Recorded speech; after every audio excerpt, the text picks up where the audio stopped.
आज की ताजा खबरों के अपडेट में बात करेंगे देश भर की तमाम बड़ी और काम की खबरों की, साथ ही भारत सरकार की ओर से लिए गए कुछ महत्वपूर्ण फैसलों और जारी किए गए कुछ नए नियमों की।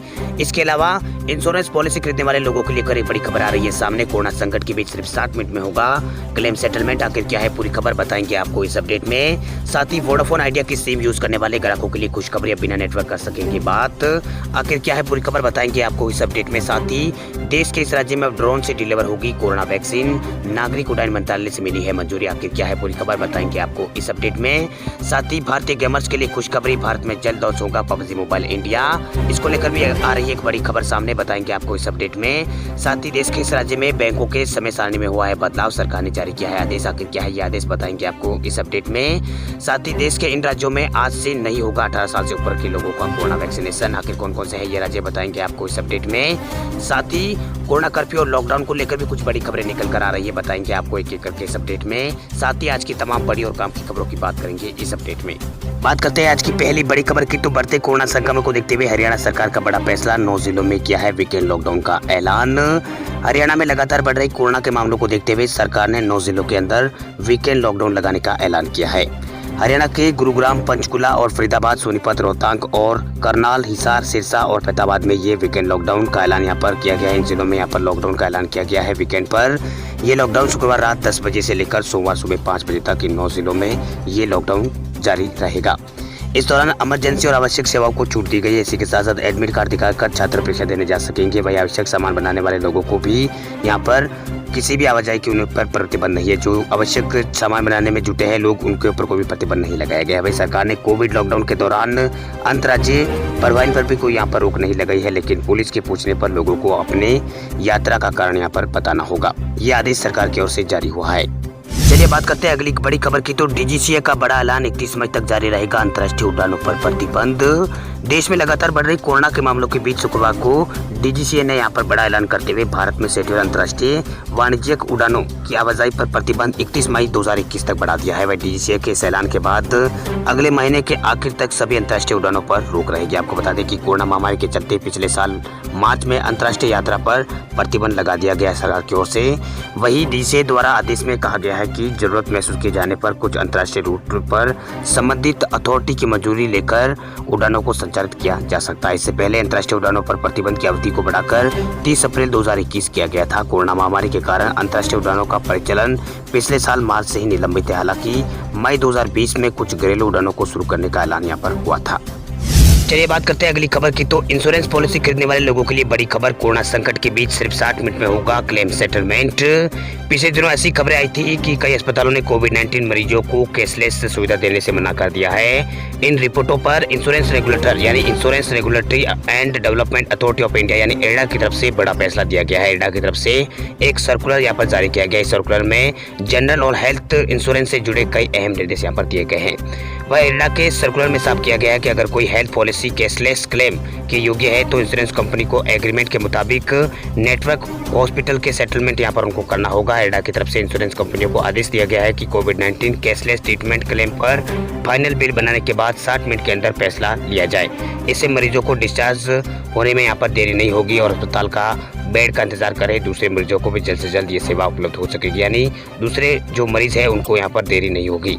वह एडा की तरफ से सभी जनरल और हेल्थ इंश्योरेंस कंपनियों को आदेश दिया गया है कि सारी प्रक्रिया पूरी होने और बिल दिए जाने के बाद कंपनी 60 मिनट के अंदर क्लेम को मंजूर करने और नामंजूर ना करने की जानकारी अस्पताल को यहाँ पर दे। एडा की तरफ से साफ किया गया है कि क्लेम को मंजूर या फिर नामंजूर करने की प्रक्रिया को जल्द से जल्द पूरा कर लिया जाए ताकि मरीजों को बेड के लिए ज़्यादा इंतजार ना करना पड़े। एडा की तरफ से दिल्ली हाईकोर्ट के आदेश के बाद बीमा कंपनियों को ये निर्देश यहाँ पर दिया गया है। चलिए बात करते हैं अगली खबर की, तो 18 से 44 वर्ष के बीच के लोगों को मिलेगा वैक्सीन चुनने का विकल्प, लेकिन प्राइवेट अस्पतालों में ही मिलेगी आपको ये सुविधा। 16 जनवरी से देश में शुरू हुए कोरोना वैक्सीनेशन कार्यक्रम के दौरान अब तक यहाँ पर वैक्सीन चुनने का कोई विकल्प नहीं दिया गया। वही लोगों को वही वैक्सीन लगवानी पड़ती थी जो वैक्सीन सेंटर पर मौजूद हो, लेकिन अब से 18 से 44 के बीच का जो समूह है उन लोगों को यहाँ पर प्राइवेट सेंटर पर वैक्सीन चुनने का विकल्प उनके साथ यहाँ पर उनके पास होगा। ये बात कोविन ऐप की चीफ आर.एस. शर्मा ने यहाँ पर कही है। वह शर्मा ने स्पष्ट किया है कि वैक्सीन चुनने का विकल्प अब भी सिर्फ प्राइवेट सेंटर पर ही मौजूद होगा। वो कहते हैं कि सरकारी सेंटर पर अब भी उपलब्ध वैक्सीन के हिसाब से ही वैक्सीनेशन किया जाएगा।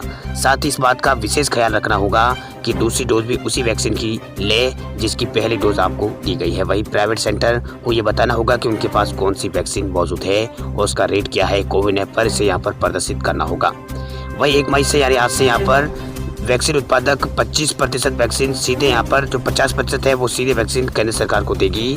वही जो 50% बचेंगे यानी 100% वैक्सीन में से 50% राज्यों और प्राइवेट सप्लायर्स को बेच सकेंगे। वही बाकी को 50% केंद्र सरकार के पास जाएगा। इसके जरिए केंद्र सरकार जो 45 साल से ऊपर के लोग हैं उनको और हेल्थ केयर वर्करों को और फ्रंटलाइन वर्करों को ये वैक्सीन यहाँ पर फ्री में लगाने का जो कार्यक्रम है वो जारी रखेगी।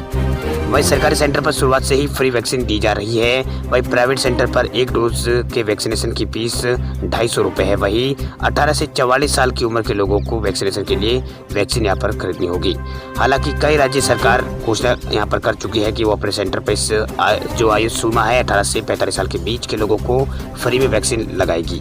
चलिए बात करते हैं अगली खबर की। तो तेलंगाना में ड्रोन से डिलीवर होगी कोविड वैक्सीन, नागरिक उड्डयन मंत्रालय ने दी है मंजूरी।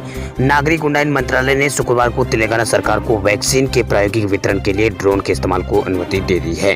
वही मंत्रालय के बयान में ये जानकारी नहीं है कि कौन सा विशेष टीका इस एक्सपेरिमेंटल डिलीवरी का हिस्सा होगा। वही ट्विटर पर मंत्रालय ने कहा है कि उसने विमान की दृष्टि सीमा के भीतर ड्रोन का इस्तेमाल कर वैक्सीन की यहाँ पर एक्सपेरिमेंटल डिलीवरी कराने के लिए मानव रहित विमान प्रणाली UAS नियम 2021 से तेलंगाना सरकार को ये सशर्त छूट यहाँ पर दी है।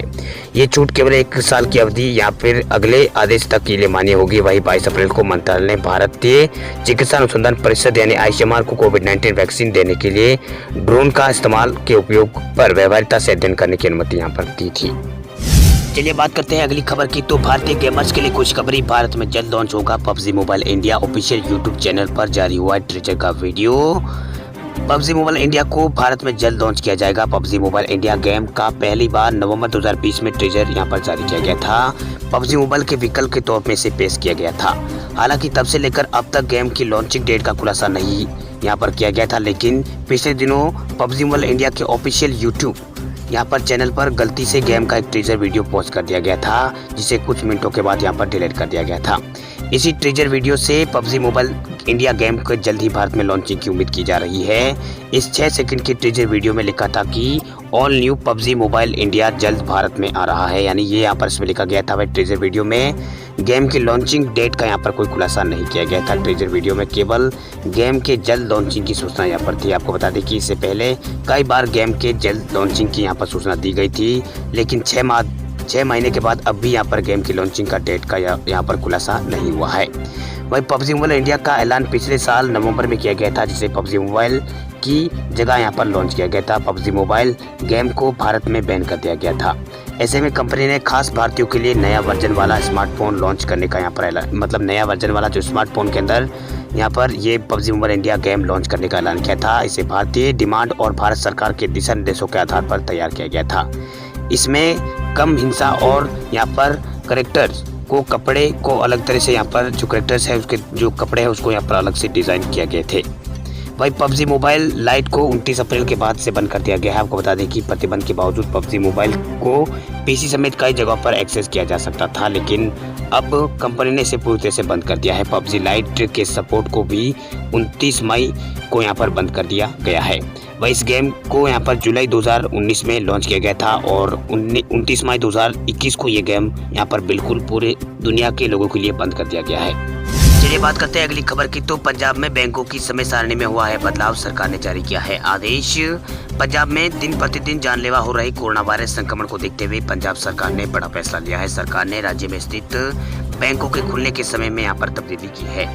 पंजाब राज्य के अंदर बैंक सुबह 10 बजे से दोपहर 2 बजे तक ही खुलेंगे, जबकि इससे पहले जो बैंकों को खुलने का समय पंजाब के अंदर था वो सुबह 10 बजे से शाम को 5 बजे का था, लेकिन यहाँ पर अभी समय को यहाँ पर बदल दिया गया है। वही सरकार की ओर से यह आदेश यहाँ पर जारी कर दिया गया है। वही सरकार ने बैंकों को हिदायत देते हुए सिर्फ अत्यावश्यक कार्य करने के लिए ही कहा है। वही बैंकों में 50% स्टाफ की क्षमता के साथ काम करने की हिदायत यहाँ पर बैंकों को दी गई है तथा बैंकों में आने वाले स्टाफ को कोविड-19 निर्देशों का पालन करना भी अत्यावश्यक यहाँ पर होगा। अब बात करते हैं अगली खबर की। तो वोडाफोन आइडिया के यूजर्स के लिए खुशखबरी, अब बिना नेटवर्क के इन स्मार्टफोन से कर सकेंगे कॉल। वोडाफोन आइडिया यूजर्स के लिए खुशखबरी है, अब आप बिना नेटवर्क के भी यहाँ पर स्मार्टफोन से कॉल कर सकेंगे। वोडाफोन आइडिया ने कुछ ही समय पहले एक यहाँ पर खास सर्विस लॉन्च की थी। सर्विस की मदद से वोडाफोन आइडिया के यूजर्स बिना नेटवर्क के भी वॉइस कॉल कर सकेंगे। वोडाफोन आइडिया ने ये सर्विस वाईफाई कॉलिंग की नाम से यहाँ पर स्टार्ट की थी। वही कंपनी की ये सर्विस गोवा, कोलकाता और गुजरात, दिल्ली और मुंबई में वोडाफोन आइडिया के सभी प्रीपेड और पोस्टपेड कस्टमर के लिए उपलब्ध है। वही कंपनी का कहना है कि ये सर्विस जल्द ही देश के दूसरे राज्यों में भी उपलब्ध होगी। लेकिन आपको ये बता दें कि वोडाफोन आइडिया की सर्विस का फ़ायदा हर वोडाफोन आइडिया यूजर्स नहीं उठा सकता है। दरअसल ये सर्विस अभी कुछ चुनिंदा फ़ोनों पर काम करती है। वही ये सर्विस आईफोन में आप इस सर्विस का लाभ उठा सकते हैं। वही वोडाफोन आइडिया ने अपनी ऑफिशियल वेबसाइट पर ये जानकारी दी है। आईफोन 6s के बाद के जो भी यहाँ पर आईफोन आए हैं उसमें आप इस सुविधा का लाभ ले सकते हैं। इसका मतलब है कि आईफोन SE 2016, आईफोन 6s और आईफोन 6s प्लस और आईफोन 7 और आईफोन 8 के जो सीरीज़ के मोबाइल है इन सभी में आप यहाँ पर उठा सकते हैं। इसके अलावा कुछ एंड्रॉयड फ़ोन भी है जहाँ पर जिसके अंदर यहाँ पर Vodafone idea wifi calling support करेगा। इसमें Xiaomi और Realme, Oppo और OnePlus सहित अन्य ब्रांडों के स्मार्टफोन हैं। जो नए फ़ोन है उसके ऊपर यहाँ पर ये काम करेगा। इसके अलावा सैमसंग का केवल एक ही डिवाइस है जो यहाँ पर इस सुविधा को मतलब बिना नेटवर्क के कॉल करने की सुविधा मिलेगी, वो है सैमसंग गैलेक्सी A15। इस फ़ोन के अंदर ये सपोर्ट यहाँ पर काम करेगा। इसके अलावा यहाँ पर Xiaomi के जो नए हैं Redmi Note 10 है, Note 9 और Note 10 Pro इन मोबाइलों में करेंगे। इसके अलावा M2 जो पोको फ़ोन है उनके M2 और X2 इन मोबाइलों में यहाँ पर आप इस सुविधा का लाभ उठा सकते हैं। इसके अलावा Oppo में भी आप Reno 5 Pro और Oppo F19 और इसके अलावा यहाँ पर Oppo A5 2020 जैसे फ़ोनों में ये यहाँ पर जो फंक्शन है ये यहाँ पर सपोर्ट करेगा। इसके अलावा Realme में Narzo 20 फ़ोन है जिसमें यहाँ पर ये आप सुविधा का लाभ उठा सकते हैं। इसके अलावा Realme 8 और Realme 7 और Realme 5i तक की ये सुविधा यहाँ पर इसमें उपलब्ध है। चलिए बात करते हैं अगली खबर की। तो दिल्ली में आज से शुरू नहीं होगा 18+ का कोरोना वैक्सीनेशन। सीएम केजरीवाल बोले लाइन में न लगे, डेट हम बताएंगे। देश की राजधानी दिल्ली में 18 वर्ष से ज्यादा उम्र के लोगों का आज से कोरोना टीकाकरण नहीं किया जाएगा। मुख्यमंत्री केजरीवाल ने शुक्रवार को कहा है कि अभी तक कंपनियों की ओर से कोरोना वैक्सीन की डोज नहीं मिली है। उन्होंने बताया है कि 1 या 2 दिन में टीके मिलने की उम्मीद है। वहीं सीएम केजरीवाल ने कहा है कि ऐसे में दिल्ली की जनता से 1 मई यानी शनिवार यानी आज से यहाँ पर वैक्सीनेशन सेंटरों में लाइन न लगने की अपील यहाँ पर केजरीवाल ने की है। वही मुख्यमंत्री ने कहा है कि वैक्सीन उपलब्ध होते ही इसकी घोषणा कर दी जाएगी। वही केजरीवाल ने कहा है कि कल या परसों यहाँ पर कोरोना वैक्सीन है जो यहाँ पर दिल्ली की सरकार को प्राप्त हो जाएगी। वही कंपनियों ने इस बात का भरोसा दिलाया है कि ऐसे में आप सबसे निवेदन है कि 1 मई को आप सेंटर पर लाइन में यहाँ पर मत लगिएगा। वही भीड़ बढ़ने से कहीं कानून व्यवस्था खराब ना हो जाए। जब कोई वैक्सीन आ जाएगी तो हम आपको खबर कर देंगे, यानी आपको घोषणा कर देंगे। सभी को कोरोना वैक्सीन यहाँ पर दिल्ली के अंदर लगाई जाएगी, ये केजरीवाल ने यहाँ पर कहा है। अब बात करते हैं देश भर के कोरोना आंकड़ों की। तो भारत में पहली बार कोरोना के 3,86,000 के आसपास नए मामले हैं सामने। 24 घंटों में 3,498 लोगों की हुई है मौत। भारत में कोरोना बेकाबू हो गया है। वही दूसरी लहर यहाँ पर भारत में जबरदस्त कहर बरपा रही है। वही दुनिया भर के करीब 40% केस हर दिन भारत में ही दर्ज किए जा रहे हैं। स्वास्थ्य मंत्रालय की ओर से जारी किए गए ताजा आंकड़ों के अनुसार पिछले 24 घंटों में भारत में 3,86,452 नए कोरोना के केस आए हैं। वही 3,498 संक्रमितों की जान चली गई। हालांकि भारत में यहाँ पर 2,57,000 के आसपास लोग पिछले 24 घंटों में ठीक भी हुए। इससे पहले भारत में पिछले 24 कल यहाँ पर भारत में 3,79,000 के आसपास नए केस भारत में आए थे। वही देश में कुल कोरोना केसों की संख्या 1,87,05,000 पार हो गई है। कुल डिस्चार्ज हुए मामलों की संख्या 1,53,00,000 पार हो गई है। वही कुल एक्टिव केस भारत में 31,70,000 से ज्यादा है। वही कुल मौतें भारत में 2,08,000 से ज्यादा हो चुकी है। कुल टीकाकरण भारत में 15,22,00,000 लोगों को हो चुका है। वही दिल्ली में कोरोना से होने वाली मौतों में लगातार इजाफा हो रहा है। कल यहाँ पर 355 लोगों की कोरोना के कारण मौत हुई है। वही दिल्ली में इससे पहले एक दिन पहले भी यहाँ पर इतनी बड़ी संख्या में कोरोना रोगियों की मौत हुई है। वही दिल्ली में कोरोना संक्रमण के जो मौतों का आंकड़ा ये सबसे ज़्यादा है। वही दिल्ली के अंदर पिछले 24 घंटों में कोरोना के जो नए मामले हैं वो यहाँ पर 24,000 से ज़्यादा आए हैं। वही 24 घंटों के दौरान 73,851 कोरोना टेस्ट किए गए, जिसमें यहाँ पर 24,000 के आसपास कोरोना के केस आए थे। इनमें से यहाँ पर जो 32.82% व्यक्ति यहाँ पर पॉजिटिव पाए गए हैं। इन्हीं 24 घंटों के दौरान दिल्ली में 25,715 लोग ठीक भी हुए हैं। वही महाराष्ट्र की बात करें तो महाराष्ट्र में पिछले 24 घंटों के दौरान 67,159 नए मामले आए हैं। वही 771 लोगों की मौत इस राज्य में हुई है। वही गुजरात में भी संक्रमण के मामले लगातार बढ़ रहे हैं। गुजरात में 14,000 से ज़्यादा नए मामले आए हैं, 180 लोगों की मौत हुई है। महाराष्ट्र में भी कोरोना संक्रमितों की जो टोटल संख्या है वो 45 लाख पार पहुंच गई है। वहीं यहाँ पर मृतकों की संख्या 67,000 पार हो गई है। इस दौरान 68,537 लोग पिछले 24 घंटों में ठीक भी हुए हैं।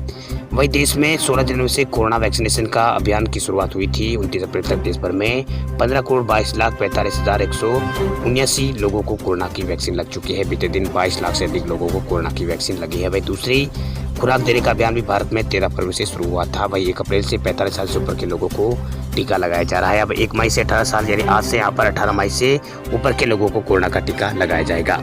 वहीं देश में कोरोना मृत्यु दर 1.11% है, जबकि रिकवरी रेट भारत में 82% है। एक्टिव केस बढ़कर 17% हो गए हैं। वहीं कोरोना एक्टिव केसों के मामले में दुनिया में भारत का दूसरा स्थान।